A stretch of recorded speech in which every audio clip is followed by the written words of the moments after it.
اللہ اکبر اللہ اکبر۔ معراج کا سفر ایک ایسا انمول سفر ہے جو اللہ تعالیٰ نے اپنے بندے اور رسول حضرت محمد مصطفیٰ صلی اللہ علیہ وآلہ وسلم کو کرایا اور اپنی بہت ہی خاص نشانیاں دکھائیں تاکہ نہ صرف تمام ایمان والوں کا بلکہ خود رسول اللہ صلی اللہ علیہ وآلہ وسلم کا اپنے رب پر یقین مضبوط سے مضبوط تر ہو جائے۔ ہر مومن کے لیے ضروری ہے کہ وہ ان تمام نشانیوں کو بہت اچھے طریقے سے سمجھے اور ان کے پیچھے چھپے سیکرٹس کو جانے تاکہ اس کا ایمان پہلے سے بھی زیادہ مضبوط ہو جائے۔ تو سب سے پہلے شروع کرتے ہیں سفر کی تیاری سے۔ سفر شروع ہونے سے پہلے رسول اللہ صلی اللہ علیہ وآلہ وسلم کی اوپن ہارٹ سرجری کی گئی، پورا سینہ چاک کیا گیا، حضرت جبرائیل علیہ السلام نے دل نکالا، کچھ روایات کے مطابق دل کو زمزم سے دھویا اور پھر ایمان سے بھر دیا گیا۔ یہ دنیا کی پہلی اوپن ہارٹ سرجری تھی جو اللہ تعالیٰ نے اس امت کو سکھائی کہ آگے جا کر اس طرح سے امت دل کے امراض کا علاج کر سکتی ہے۔ مگر افسوس اس امت نے جب ایمان کی رسی کو ہاتھ سے چھوڑا اور تفرقے میں پڑ گئی تو پھر اللہ تعالیٰ کی طرف سے ہونے والی علم کی بارش کافروں کی طرف منتقل ہو گئی اور مسلمان ڈاکٹرز کو باہر والوں سے جا کر سیکھنا پڑا۔ یہاں ایک اور بات سوچنے کی ہے کہ رسول اللہ صلی اللہ علیہ وآلہ وسلم کے دل کو ایمان سے کیوں بھرا؟ کیا رسول اللہ صلی اللہ علیہ وآلہ وسلم کے دل میں ایمان نہیں تھا؟ نعوذ باللہ۔ تو جان لیجئے یہ صرف ایمان کی بات نہیں ہے، یہ خاص طور پر دل کو طاقت دی جا رہی ہے کہ آگے کا سفر اسپیڈ آف لائٹ یعنی لائٹ کی اسپیڈ سے کرایا جائے گا تو انسانی جسم اس کو برداشت کر لے۔ خود سوچئے دنیا میں جتنے بھی پائلٹس بنتے ہیں خاص طور پر فائٹر پائلٹس، تو ان کی اسپیشل تربیت کی جاتی ہے تاکہ ان کا جسم جنگی جہازوں کی رفتار اور پریشر برداشت کر سکے۔ تو یہاں پر تو آسمانوں تک جانا تھا۔ اگلی نشانی ہے براق۔ لفظ براق برق سے لیا گیا ہے جس کا مطلب ہے بجلی۔ وہ ایک گھوڑے یا خچر کی شکل کا جانور تھا جو حضور اکرم صلی اللہ علیہ وآلہ وسلم کی سواری کے لیے خاص طور پر لایا گیا تھا، جس کی رفتار بجلی سے بھی تیز تھی، اسی لیے براق کہا گیا۔ روایات میں آتا ہے کہ براق کا برتاؤ نارمل جانوروں کی ہی طرح کا تھا، اس کو رسی سے باندھا گیا تاکہ بھاگ نہ جائے۔ پھر جب اجنبی سوار گھوڑے پر سوار ہوتا ہے تو وہ پریشان ہوتا ہے، بالکل اسی طرح براق بھی پریشان ہوا۔ اس سے یہ بات ظاہر ہوتی ہے کہ وہ کوئی نورانی مخلوق ہرگز نہیں تھا۔ آسمان سے آنے والی فرشتوں جیسی کوئی مخلوق ہوتا تو اسے باندھنے کی ضرورت ہی نہ پڑتی، وہ فرما بردار ہوتا، جہاں حکم دیا جاتا کھڑا ہو جاتا۔ اکثر علماء کرام کا خیال ہے کہ وہ کسی اور دنیا کی مخلوق تھا۔ ہم نہیں جانتے اللہ تعالیٰ نے کتنی دنیایں بنا رکھی ہیں اور وہاں کس کس طرح کی مخلوقات آباد ہیں، واللہ عالم۔ اچھا، اب رسول اللہ صلی اللہ علیہ وآلہ وسلم بجلی کی اسپیڈ سے مکہ مکرمہ سے مسجد اقصیٰ پہنچے ہیں، وہاں نماز ادا کی اور اس کے بعد آسمانوں کا سفر شروع ہو گیا۔ آسمان دنیا پر پہنچے اور دروازہ کھلوانے کے لیے حضرت جبرائیل علیہ السلام نے دستک دی۔ حالانکہ وہ تو ان کے رہنے کی جگہ ہے، ان کا گھر ہے، مگر جو اللہ کا قانون ہے وہ سب کے لیے ایک جیسا ہے، چاہے فرشتوں نے آسمان کے دروازے کھلوانے ہوں یا کسی انسان نے اپنے گھر کے۔ قانون ہے کہ دستک لازمی دینی ہے۔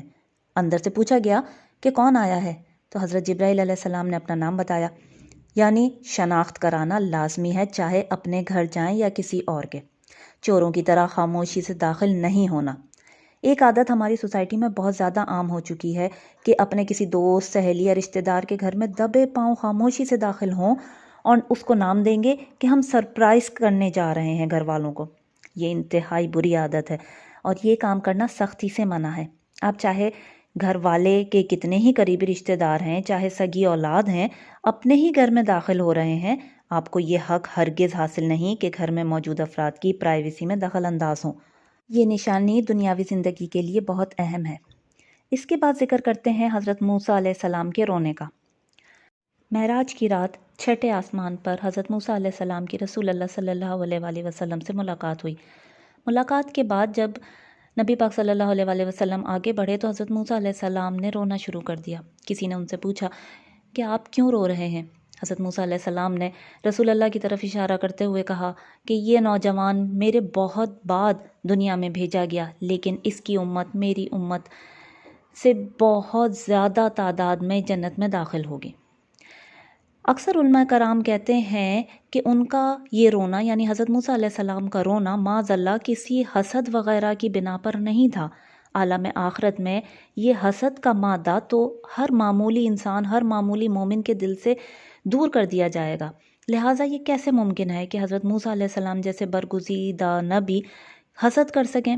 یہ رونا تو محض اپنی امت کے لیے رحمت کے طور پر تھا، اپنی امت کی محبت ان کے دل میں تھی کہ میری امت بہت کم تعداد میں جنت میں داخل ہو سکے گی۔ اگلی اور بہت بڑی نشانی ہے سدرۃ المنتہا۔ 7ویں آسمان پر یہ ایک بہت بڑا ہیوج درخت ہے جس کو علماء کرام کہتے ہیں کہ شاید بیری کا درخت ہے۔ لفظ منتہا انتہا سے بنا ہے، یعنی لمٹ، جس کا مطلب وہ جگہ اور مقام ہے جہاں جا کر کوئی چیز ختم ہو جائے۔ یہ نام اس لیے ہے کہ یہاں فرشتوں کی معلومات ختم ہو جاتی ہیں اور اس جگہ سے آگے کسی کا گزر نہیں ہو سکتا۔ حضرت عبداللہ بن مسعود سے روایت ہے کہ اس کا یہ نام اس لیے رکھا گیا کہ اوپر سے نیچے آنے والی چیز اور نیچے سے اوپر جانے والی ہر چیز کی انتہا یہاں پر ختم ہو جاتی ہے۔ اس درخت کے پھل علاقہ ہجر کے مٹکوں کے برابر تھے اور اس کے پتے ہاتھی کے کانوں جتنے بڑے تھے۔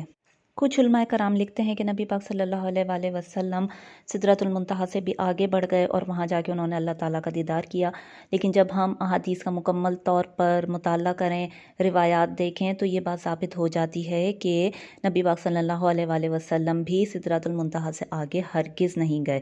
وہیں پر ہی یعنی سدرۃ المنتہا کے درخت پر ہی اللہ تعالیٰ نے اپنی مزید نشانیوں کا مشاہدہ رسول اللہ کو کروایا ہے۔ اسی جگہ سدرۃ المنتہا پر 4 نہریں بھی نبی پاک صلی اللہ علیہ وآلہ وسلم کو دکھائی گئیں۔ نبی پاک صلی اللہ علیہ وسلم نے پوچھا حضرت جبرائیل سے کہ یہ کس طرح کی نہریں ہیں؟ 2 نہریں اس میں خفیہ تھیں، باطنی طور پر بہہ رہی تھیں، اور 2 ظاہری نہریں تھیں۔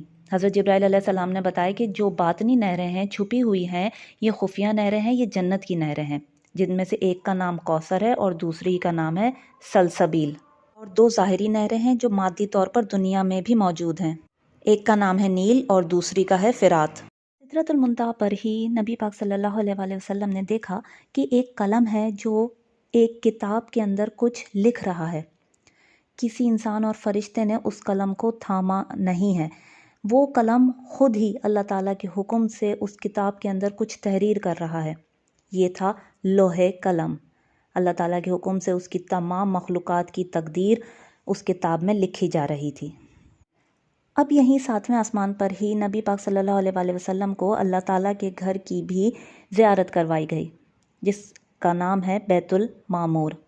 بیت المعمور 7ویں آسمان پر اللہ تعالیٰ کا اصل گھر ہے، جس کا سایہ دنیا میں خانہ کعبہ ہے۔ ایک روایت میں آتا ہے کہ جبرائیل علیہ السلام نے اس گھر کے بارے میں بتایا کہ اس میں روزانہ 70,000 فرشتے عبادت کے لیے آتے ہیں، اور جب ایک بار اس سے نکلتے ہیں تو دوبارہ ان کے داخلے کی نوبت نہیں آتی۔ اب آپ یقین کریں کہ کس قدر تعداد میں فرشتے آسمانوں پر موجود ہیں۔ معراج کی رات اللہ تعالیٰ نے اپنے نبی صلی اللہ علیہ وآلہ وسلم کو 7 آسمانوں کی سیر کرائی، جنت اور دوزخ دکھائی، مگر اپنا دیدار عطا نہیں کیا۔ حضرت عائشہ رضی اللہ تعالیٰ عنہا کی حدیث کا مطالعہ جب کریں تو یہ بات ہم پر واضح ہو جاتی ہے۔ انہوں نے فرمایا تھا کہ کسی نے حضرت عائشہ رضی اللہ تعالیٰ عنہ سے پوچھا تھا کہ معراج کی رات کیا نبی پاک صلی اللہ علیہ وآلہ وسلم نے اللہ تعالیٰ کو دیکھا؟ تو حضرت عائشہ نے فرمایا تھا کہ اللہ تعالیٰ تو نور ہے، نور کو کوئی کس طرح دیکھ سکتا ہے؟ اب آپ خود سوچئے کہ نور یعنی روشنی، وہ تو اور کسی چیز کو ویزیبل کرنے کے لیے استعمال ہوتی ہے، دنیا کو دکھانے کے لیے استعمال ہوتی ہے، تو ہم روشنی کو یا سورج کی طرف تو ہم دیکھ ہی نہیں سکتے، تو اللہ تعالیٰ کا نور اور روشنی تو بہت زیادہ بڑی ہے، تو اسی لیے اللہ تعالیٰ کا دیدار نبی پاک صلی اللہ علیہ وآلہ وسلم کو نہیں ہوا۔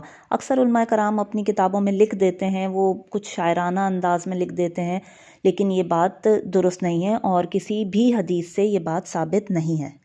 اچھا، یہ تو تھی کچھ تفصیل ان تمام نشانیوں کی جو اللہ تعالیٰ نے اپنے بندے کو معراج کی رات دکھائیں۔ اگر ان تمام نشانیوں سے ریلیٹڈ آپ کے ذہن میں کوئی سوال آتا ہے تو آپ کمنٹس کے ذریعے مجھ سے پوچھ سکتے ہیں۔ اب نبی پاک صلی اللہ علیہ وآلہ وسلم واپسی کا سفر اختیار کرتے ہیں اور دنیا میں واپس آ جاتے ہیں۔ کیا دنیا والوں نے نبی پاک صلی اللہ علیہ وآلہ وسلم کے اس سفر کو ایک حقیقت مانا، یا کافروں نے پھر سے ان کا مذاق اڑایا؟ اور وہ کون سا شخص تھا جس نے نبی پاک صلی اللہ علیہ وآلہ وسلم کے اس سفر کی تصدیق کی؟ یہ تمام باتیں جانیے میری اگلی ویڈیو میں۔ آج تک کے لیے اتنا ہی۔ وآخر دعوانا ان الحمد للہ رب العالمین۔